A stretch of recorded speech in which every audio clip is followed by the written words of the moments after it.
Indian airlines की flight संख्या I-814 को हाईजैक किए जाने की घटना एक बार फिर से चर्चा में है। हाल ही में नेटफ्लिक्स पर आई वेब सीरीज IC-814 ने साल 1999 में भारतीय प्लेन हाईजैक को विवादों में ला दिया।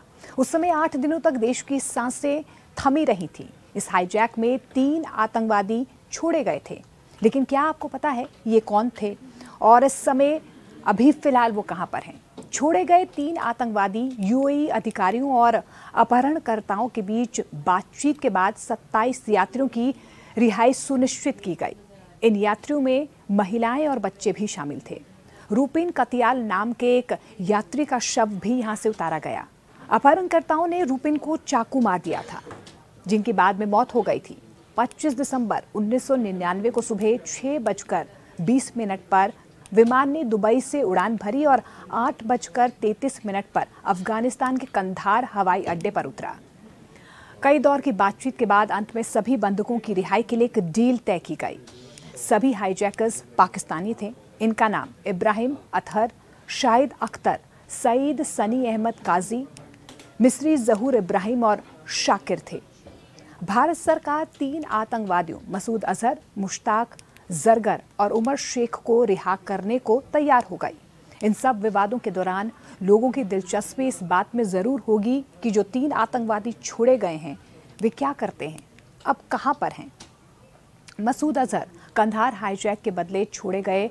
मसूद अजहर ने रिहा होने के बाद आतंकी संगठन जैश-ए-मोहम्मद को नए सिरे से संगठित किया है।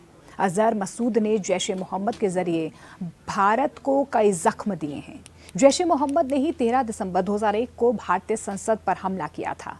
इसके अलावा 2008 में मुंबई का आतंकवादी हमला और जनवरी 2016 में पठानकोट एयरबेस पर हुए आतंकवादी हमले में मसूद अजहर का नाम आया था।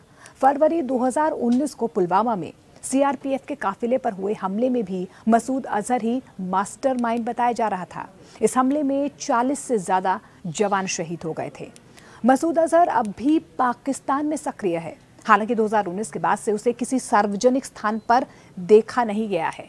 वे भारत में मोस्ट वांटेड आतंकियों की लिस्ट में भी शामिल है। मुश्ताक जरगर की बात करते हैं। मुश्ताक जरगर कश्मीरी कमांडर है। मुश्ताक के जैश-ए-मोहम्मद से संपर्क बताए जाते हैं। वे घाटी के युवाओं को भारत के खिलाफ भड़काता है, बहकाता है, फिर उन्हें आतंकी संगठनों में भर्ती कर लेता है। उसकी श्रीनगर में संपत्ति भी थी जो कुर्क कर ली गई है। मुश्ताक जरगर 2019 में कश्मीर के अनंतनाग में हुए आतंकवादी हमले का संदिग्ध बताया जा रहा है। पुलवामा की तरह इस हमले में भी CRPF के 5 जवान शहीद हो गए थे। मुश्ताक जरगर लगातार भारत को नुकसान पहुंचाने के लिए साजिशों को अंजाम देता रहा है।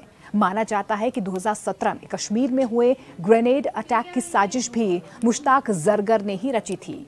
माना यह भी जाता है कि मुश्ताक अब भी कश्मीर में सक्रिय है। तीसरा, उमर शेख। उमर शेख कहां पर है और क्या करता है ये भी आपको बताते हैं। भारत सरकार ने जिस तीसरे आतंकवादी को छोड़ा था उसका नाम उमर शेख था। रिहा होने के बाद उमर शेख ने ही 2002 में वॉल स्ट्रीट जर्नल के पत्रकार डेनियल पर्ल की हत्या की थी। उमर शेख ने डेनियल पर्ल की हत्या गला रेत कर की थी। सिर्फ यही नहीं, उमर शेख ने इस घटना का वीडियो भी जारी किया था। दुनिया भर में सनसनी फैला दी थी और इसके बाद उमर शेख और ज्यादा कुख्यात हो गया था। पाकिस्तान की अदालत ने इस जुर्म में उसे मौत की सजा भी सुनाई, लेकिन बाद में उसे महज अपहरण का दोषी मानकर रिहा कर दिया गया। मीडिया रिपोर्ट्स की माने तो सईद शेख भी पाकिस्तान में ही फिलहाल मौजूद है। आपको हमारी खबरें कैसी लगती हैं आप कमेंट सेक्शन में कमेंट कर सकते हैं, लेकिन अब तक अगर आपने हमारा चैनल सब्सक्राइब नहीं किया है तो जल्दी से पहले उसे सब्सक्राइब कर लें।